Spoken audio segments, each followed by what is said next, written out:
ये सब नेता आते हैं हमारे सामने, कहते हैं हमको देश की सेवा का एक मौका दो। ऐसे ही कहते हैं ना, देश की सेवा करनी है एक मौका दो, भारत माता की सेवा करनी है एक मौका दो।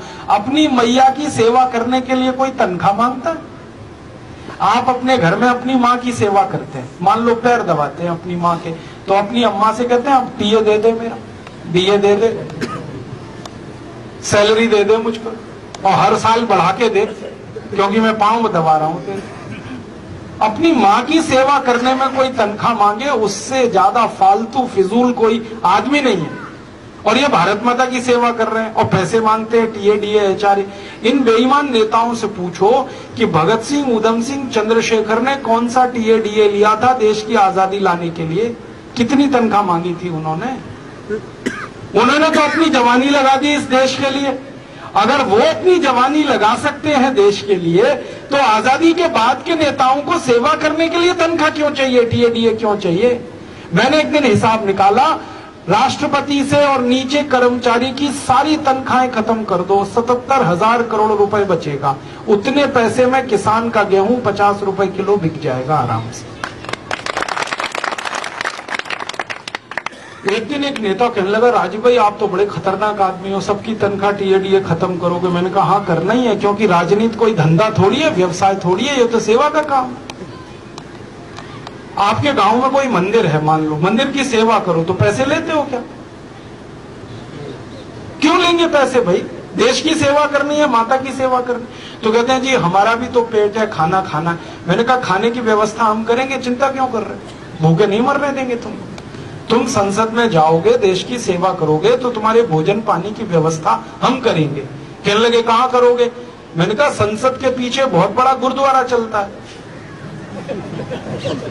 मालूम है ना आपको? बिल्कुल संसद के पीछे गुरुद्वारा है और 24 घंटे लंगर है वहां, और बढ़िया लंगर है, मैंने खाया है कई बार। रोटी मिलती है बहुत अच्छी, दाल मिलती है, सब्जी मिलती है, बहुत स्वादिष्ट है, और कभी कभी दही भी मिल जाता है, और हलवा तो देसी घी का हमेशा ही मिलता है वहां। तो लंगर में खिलाएंगे सबको। 543 सांसद लोकसभा के, 250 राज्यसभा के, 850 लोगों का लंगर चलेगा। दिक्कत क्या है?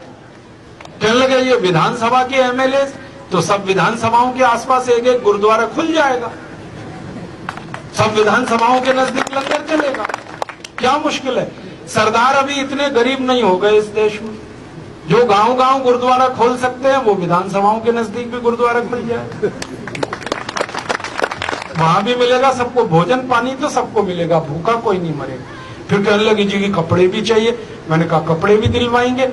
भारत में करोड़ों किसान कपास पैदा करते हैं, उनसे कपास भांगेंगे भीख में, और उस कपास से कपड़े बनवा के दे देंगे सबको, कपड़े भी मिल जाएंगे, और बाकी तो सब मुफ्त में मिलता ही है। आपको मालूम है रेल यात्रा फ्री है सब नेताओं की, हवाई जहाज यात्रा फ्री है सब नेताओं की, बस की यात्रा फ्री है सब नेताओं की, घर फोकट में मिलता है सबको, बिजली फोकट में मिलती है, पानी फोकट में मिलता है, टेलीफोन फोकट में मिलता है। ये तो सब फोकट में मिला ही हुआ है।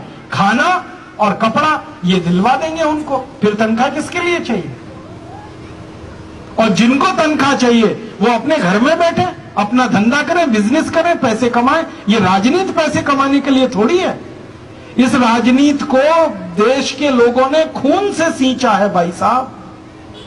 भगत सिंह का खून लगा है, उधम सिंह का खून लगा है, लाला लाजपत राय ने खून दिया है, 7,32,780 क्रांतिवीरों ने खून दिया है इस राजनीति को सींचने के लिए। कोई धंधे के लिए नहीं है, बिजनेस के लिए नहीं है। राजनीति ऐसी बनाएंगे, और संसद और विधानसभाओं में ऐसे ही लोगों को चुनकर लेके जाएंगे जिनको तनख्वाह नहीं लेनी है, टीए डीए नहीं लेना है, एचआरए नहीं लेना है। जो भी पैसा है वो किसानों के लिए है, गरीबों के लिए है, अनाथों के लिए है, उनके लिए पैसा है। ऐसा देश बनाना है, ऐसे कानून बनाना है।